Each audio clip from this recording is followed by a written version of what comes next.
सब। आज की हमारी कहानी है बहू का नखरा। आदित्य एक मल्टीनेशनल कंपनी में सीनियर मैनेजर था और हाल ही में उसकी शादी हुई थी एक सुंदर, आधुनिक पर थोड़ी आत्मकेंद्रित लड़की अंशिका से। अंशिका दिल्ली से थी, उच्च शिक्षित थी और एक बड़े बिजनेस फैमिली से थी। उसका रहन-सहन, सोच और व्यवहार सब कुछ थोड़ा अलग था। मिश्रा परिवार ने खुले मन से उसका स्वागत किया था। शादी के पहले कुछ दिन तो हंसी खुशी में बीते, लेकिन धीरे धीरे घर के माहौल में एक हल्का सा तनाव घुलने लगा, जिसे शुरू में सबने नजरअंदाज किया। अंशिका का चेहरा बात बात पर उतर जाता। सुबह चाय में थोड़ी भी शक्कर कम हो तो वह बिना बोले मुंह बना लेती। सास अगर प्यार से कोई सुझाव दे दे तो वह आंखें घुमा लेती। कोई रिश्तेदार आ जाए और उसे रसोई में मदद करनी पड़ जाए तो उसका चेहरा ऐसे लटक जाता जैसे कोई बड़ा अन्याय हो गया हो। मंजुला जी ने पहले पहल इसे नए माहौल का असर समझा। नई लड़की है, घर गृहस्थी की आदत नहीं, सोचकर उन्होंने कई बार उसे नजरअंदाज किया। लेकिन धीरे धीरे जब हर छोटी छोटी बात पर अंशिका मुंह फुलाने लगी, जैसे खाने का मेनू, घर की साफ सफाई, रिश्तेदारों की आवाजाही, यहाँ तक कि अपने पति आदित्य के साथ समय बिताने तक पर, तो माहौल बोझिल होने लगा। एक दिन मंजुला जी ने बहू से पूछा, बिटिया तुम हर समय इतनी खामोश और नाराज क्यों रहती हो? अंशिका ने कुछ नहीं कहा, बस होंठ भींचकर दूसरी तरफ देख लिया। फिर उसी रात जब आदित्य थककर ऑफिस से लौटा तो अंशिका ने दरवाजा खोलने में भी देर कर दी। चेहरे पर वही नाखुशी, वही शिकायत भरी चुप्पी। धीरे धीरे आदित्य भी परेशान रहने लगा। वह अपने ऑफिस की टेंशन घर में नहीं लाना चाहता था, लेकिन जब हर शाम उसकी पत्नी उसे उपेक्षा और ताने देती मिले तो वह मानसिक रूप से थकने लगा। एक शाम जब उसकी बहन स्वाति अपने पति के साथ मायके आई तो अंशिका ने रसोई में थोड़ा हाथ बंटाने को कहा जाने पर चुपचाप मुंह बना लिया और कमरे में चली गई। स्वाति ने कुछ नहीं कहा, लेकिन उसके पति ने बाद में आदित्य से कहा, भाई साहब ये आपकी पत्नी जरा अलग मिजाज की लगती है। हर बात पर नाराजगी अच्छा संकेत नहीं। उस रात मंजुला जी और हरिहर बाबू ने एकांत में लंबी चर्चा की। हम तो समझते थे पढ़ी लिखी बहू घर का दीपक होगी, मंजुला जी ने कहा, पर हर समय उसका नाराज चेहरा देखकर लगता है जैसे हमने कोई गलती कर दी। हरिहर बाबू बोले, शायद हमें समझदारी से काम लेना होगा, इसे झगड़े से नहीं प्यार से समझाना होगा। लेकिन अंशिका पर किसी बात का असर नहीं हो रहा था। वह सबका व्यवहार संदेह से देखती, उसे लगता सब उसे ताने देते हैं, सब उससे कुछ न कुछ चाहते हैं, कोई उससे सच में प्रेम नहीं करता। परिवार में धीरे धीरे संवाद कम होने लगा, रिश्तों में खटास आने लगी। मिश्रा परिवार के घर में पहले जहां हर सुबह चाय की महक के साथ हंसी ठिठोली की आवाजें सुनाई देती थी, अब वहां एक अजीब सी चुप्पी पसर गई थी। मंजुला जी सुबह सुबह रसोई में अकेले काम करती और आदित्य जल्दी जल्दी ऑफिस निकल जाता। हरिहर बाबू अखबार तो खोलते थे पर मन खबरों में नहीं लगता। घर अब घर नहीं, जैसे एक दिखावटी व्यवस्था बन गया था, सब कुछ अपनी जगह लेकिन भावनाओं से खाली। इस सब का कारण था अंशिका का ठंडा, खामोश और हर समय असंतुष्ट चेहरा। वह ज्यादा बोलती नहीं थी, पर उसकी बोलती चुप्पी पूरे माहौल को बोझिल बना देती थी। सुबह उठने से लेकर रात को सोने तक हर काम में जैसे उसे कोई ना कोई शिकायत होती, और वो शिकायत मुंह से नहीं, उसके चेहरे से झलकती। मंजुला जी जब भी उससे कुछ पूछती, बिटिया दाल ज्यादा गाढ़ी लग रही हो तो पतली कर दूं? अंशिका बस एक थका हुआ चेहरा बनाकर गर्दन मोड़ लेती। हर बार लगता जैसे उसने बहुत बड़ी त्याग भावना से घर में रहने का बोझ उठाया हो। एक दिन जब उनकी नंद यानी आदित्य की बहन स्वाति 2 दिन के लिए मायके आई तो घर कुछ देर के लिए रोशन हुआ। स्वाति हंसमुख, सहयोगी और हर किसी के प्रति सम्मान से भरी थी। उसने आते ही माँ की मदद करनी शुरू की, पापा से लंबी बातें की और भाई के साथ भी खूब चुटकुले सुनाए। लेकिन अंशिका, वह जैसे इस वातावरण से असहज थी। जब स्वाति ने मुस्कुराते हुए उससे कहा, दीदी चलिए साथ में लंच तैयार करते हैं, मस्ती भी हो जाएगी, तो अंशिका ने चुपचाप उसकी तरफ देखा और बिना उत्तर दिए कमरे में चली गई। स्वाति हैरान थी। उसने माँ से कहा, माँ दीदी को क्या हुआ है, सब कुछ ठीक तो है ना? मंजुला जी मुस्कुरा दी, पर उस मुस्कान में विवशता थी। बेटा, हर किसी का स्वभाव अलग होता है। पर स्वाति समझ गई कि कुछ तो है। रात को जब अंशिका अकेले टेरेस पर खड़ी थी तब स्वाति ने बिना जिक्र किए एक बात कही, कभी कभी हम मुंह से कुछ नहीं कहते, लेकिन हमारा चेहरा बहुत कुछ बोल देता है, और वही चीज रिश्तों में दरार भी पैदा कर सकती है। अंशिका कुछ नहीं बोली, पर उसके मन में यह बात कहीं हल्का सा टकराई। अगली सुबह जब घर में पूजा हुई तो अंशिका ने अनमने भाव से दीपक जलाया, लेकिन जैसे ही स्वाति ने आरती थाली संभाली, अंशिका का चेहरा फिर खिंच गया। ये बात मंजुला जी ने साफ देखी। उस रात जब सब अपने कमरों में जा चुके थे, मंजुला जी अकेले बैठकर पुराने एल्बम पलटने लगी। एक तस्वीर पर उनकी नजर ठहर गई। वह तस्वीर आदित्य की शादी की थी, जिसमें अंशिका पूरे चेहरे पर मुस्कान के साथ खड़ी थी। उन्होंने तस्वीर को देर तक देखा और बुदबुदाई, कहाँ चली गई वो मुस्कान? इस घर में सबको अंशिका से उम्मीद थी।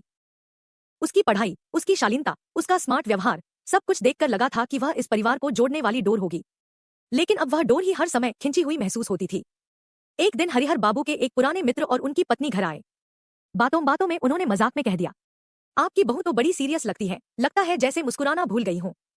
सभी ने हल्का सा हंसने की कोशिश की, लेकिन अंशिका के चेहरे पर वही निर्विकार, असंतुष्ट भाव।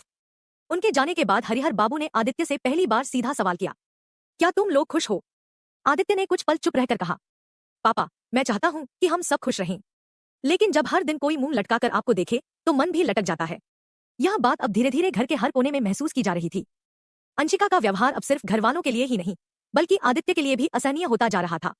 कभी वह सबके सामने अजीब सा चेहरा बनाकर बैठ जाती तो कभी किसी की बात का जवाब ही नहीं देती।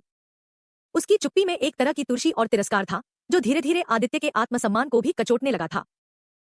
एक दिन ऑफिस से लौटते समय आदित्य के मोबाइल पर उसकी मां का कॉल आया, बेटा आते समय दूध ले आना, घर में खत्म हो गया है। आदित्य ने स्वाभाविक रूप से कॉल कट करने से पहले अंशिका को भी कॉल पर जोड़ दिया और हंसते हुए कहा, सुन लो अंशिका, घर में दूध नहीं है, मां कह रही है लेते आऊं, तुम कुछ और मंगवाना चाहो तो बताओ। पर कॉल कटते ही अंशिका का चेहरा फिर लटक गया। जब आदित्य घर पहुंचा तो देखा अंशिका ड्राइंग रूम में चुपचाप बैठी है और उसकी आंखों में हल्की नाराजगी है। क्या हुआ? आदित्य ने पूछा। कुछ नहीं, अंशिका ने सिर झुका लिया। मतलब फिर वही बात नहीं कर, जैसे मैं कोई नौकरानी हूं, हर बात में नाम जोड़ दो। यह सुनकर आदित्य एक पल के लिए सन्न रह गया। क्या? मैंने तो सिर्फ मस्ती में कहा था ताकि तुम्हें भी लगे कि घर की बातें सब में साझा है। इसमें क्या बुरा था? तुम नहीं समझोगे, तुम तो अपनी मां के पक्ष में ही हो हमेशा। यह वाक्य आदित्य के भीतर गहराई से धंस गया। वह चुप रहा पर उसकी आंखों में हल्की नमी आ गई।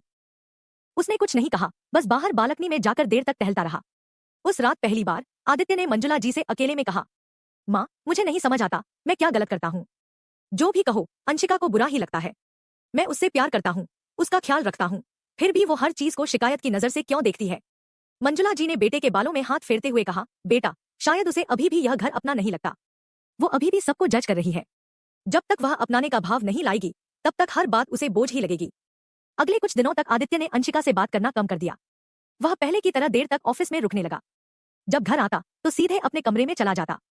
पहले जहां अंशिका उसकी देर से आने की शिकायत करती थी, अब वो खुद भी चुप हो गई थी। घर में दो अजनबी जैसे रहने लगे थे। एक शाम अंशिका अपने मायके बात कर रही थी।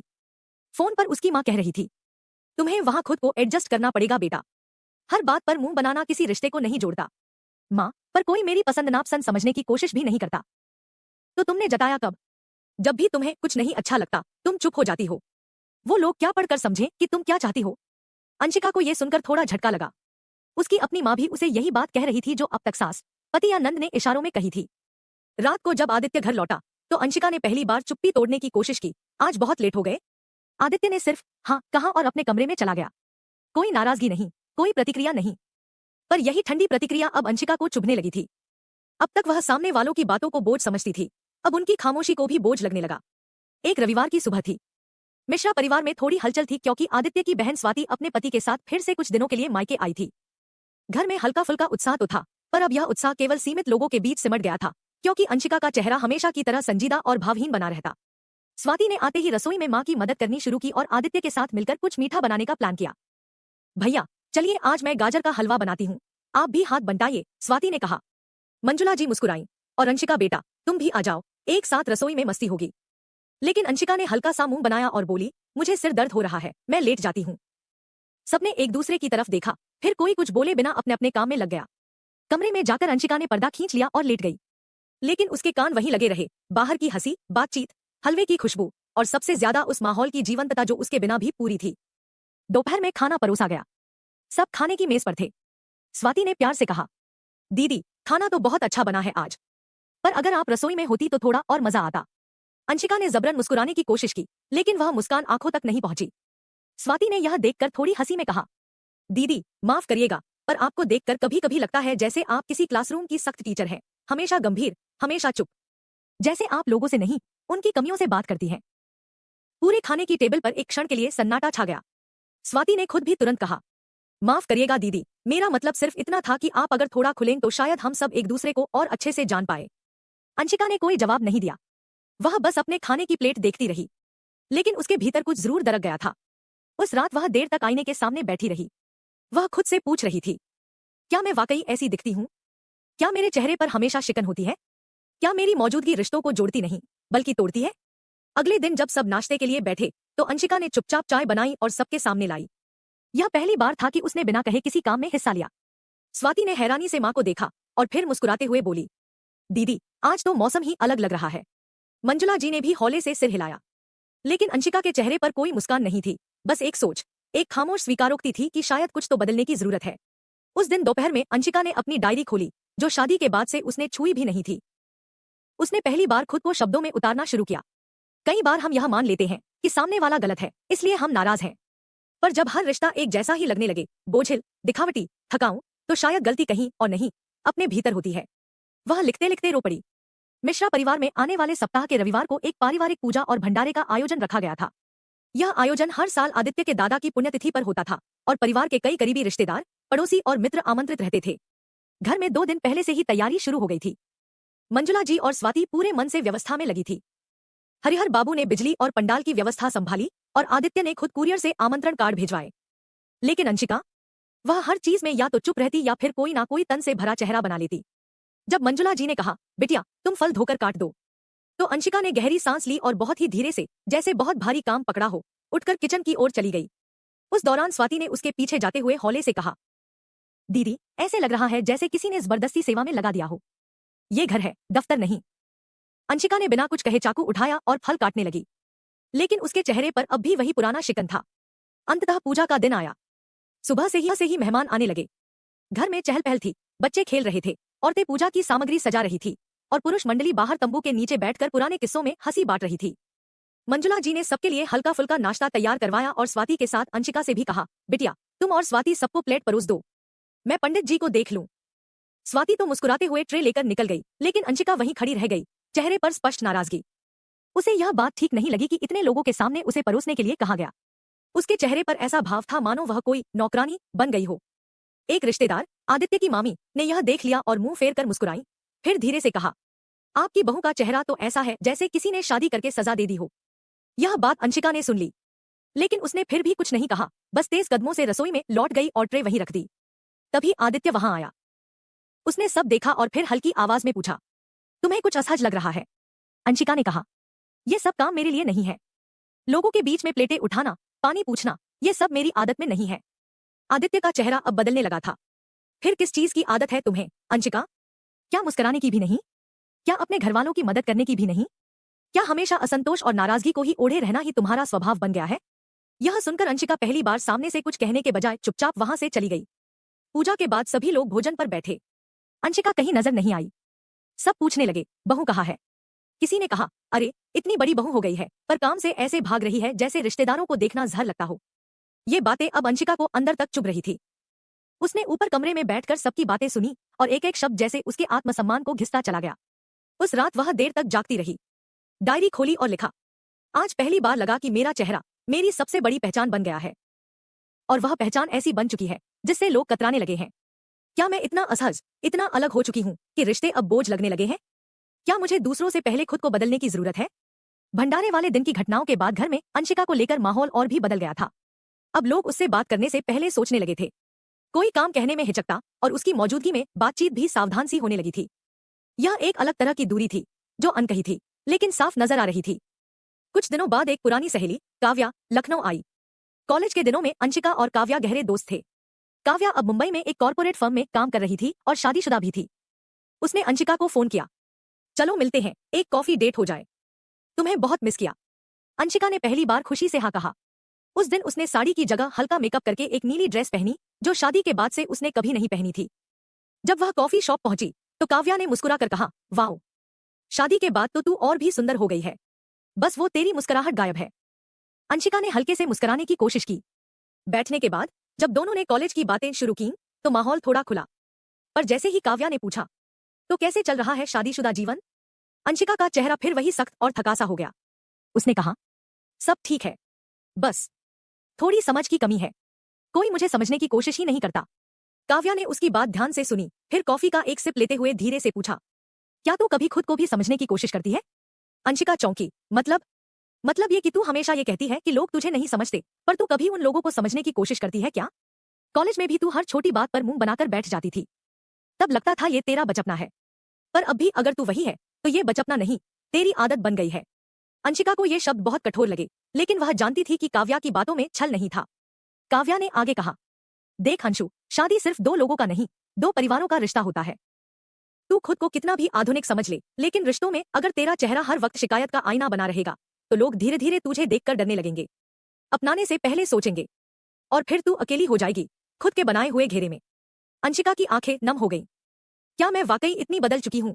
उसने धीमे से पूछा। नहीं, काव्या ने हाथ थामते हुए कहा। तू नहीं बदली, तू बस कहीं खो गई है। तू वो अंशिका थी जो हंसकर दोस्ती निभाती थी, जो खुद झुककर लोगों को गले लगाती थी। आज तू अपने ही रिश्तों से दूर खड़ी है, सिर्फ इसलिए कि तेरे चेहरे पर मुस्कुराहट की जगह अकड़ है। तू बदलेगी तो तेरे रिश्ते भी बदलेंगे। उस दिन कॉफी शॉप से लौटते समय अंशिका चुप थी। न बाहर का शोर सुन रही थी, न मोबाइल के नोटिफिकेशन। बस वही शब्द उसके भीतर गूंज रहे थे, तू अपने ही रिश्तों से दूर खड़ी है। रात को उसने अपनी डायरी में लिखा, आज किसी और ने नहीं, मेरी अपनी पुरानी छाया ने मुझे आईना दिखाया। शायद यही पहला कदम है खुद से मिल पाने का। मुझे मुस्कुराना फिर से सीखना है, क्योंकि मुस्कुराहट रिश्तों का आमंत्रण होती है, तिरस्कार नहीं। कॉफी शॉप की उस मुलाकात के बाद अंशिका में धीरे धीरे बदलाव आने लगा था। वह छोटा ही सही मगर गहरा था। अब वह अपनी भावनाओं को दबाने के बजाय समझने की कोशिश कर रही थी। लेकिन बदलाव सिर्फ सोच में नहीं, व्यवहार में भी दिखना चाहिए, यही असली परीक्षा थी। मिश्रा निवास में एक शाम को मंजुला जी पूजा की थाली सजा रही थी। आदित्य ऑफिस से लौटकर देर से आने वाला था और स्वाति भी मायके से ससुराल वापस जा चुकी थी।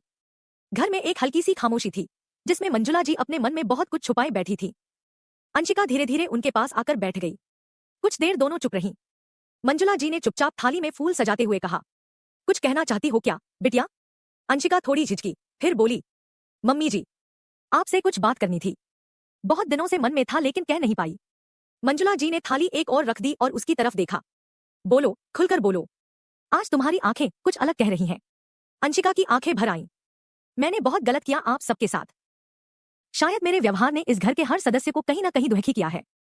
मैं जानती हूं, मैं हमेशा चेहरा बिगाड़ कर रखती थी। कोई बात कह दे तो बुरा मानना, काम कहे तो नजरें फेर लेना, हर चीज में शिकायत ढूंढना, ये सब मेरी आदत बन चुकी थी। मुझे लगता था कि मैं हमेशा सही हूं, लेकिन अब समझ आया, मैं रिश्तों को निभाने के बजाय तोड़ रही थी। मंजुला जी चुपचाप सुनती रहीं। उनकी आंखों में आंसू आ गए थे, लेकिन वे मुस्कुरा रही थी। मैं मां हूं अंशिका, उन्होंने कहा। मां बच्चों की गलती पर नाराज हो सकती है, लेकिन मन से कभी अलग नहीं हो सकती। मैंने भी बहुत बार चाहा कि तुमसे बातें करूं, तुम्हें समझाऊं, पर तुम्हारी चुप्पी, तुम्हारा मुंह बना रहना मुझे रोक देता था। तुम्हारी ये बात आज मेरे लिए वरदान जैसी है। तुमने बोलना शुरू किया, इसका मतलब है कि अब रिश्ता दोबारा जुड़ने को तैयार है। अंशिका की आंखों से आंसू बहने लगे। क्या आप मुझे माफ कर पाएंगी? मंजुला जी ने उसे गले लगा लिया। माफी तो उन्हें दी जाती है जो अपने किए पर पछताते हैं। तुम तो मेरी वो बहू हो जो आज खुद को पहचानने के सफर पर निकली है। ये सफर आसान नहीं होगा, लेकिन तुम अकेली नहीं हो। वह लम्हा, वह गले लगना, सालों की दूरी को पिघला गया। अंशिका ने पहली बार महसूस किया कि रिश्तों की गर्माहट सिर्फ दायित्वों से नहीं, दिल से आती है। उस रात उसने डायरी में लिखा, आज मैंने पहली बार किसी रिश्ते में खुद को पूरी तरह समर्पित किया। शिकायतों के बिना, अहम के बिना, सिर्फ सच्चाई के साथ। और बदले में जो पाया वो था ममता का गहरा सागर। शायद यही शुरुआत है एक नई अंशिका की,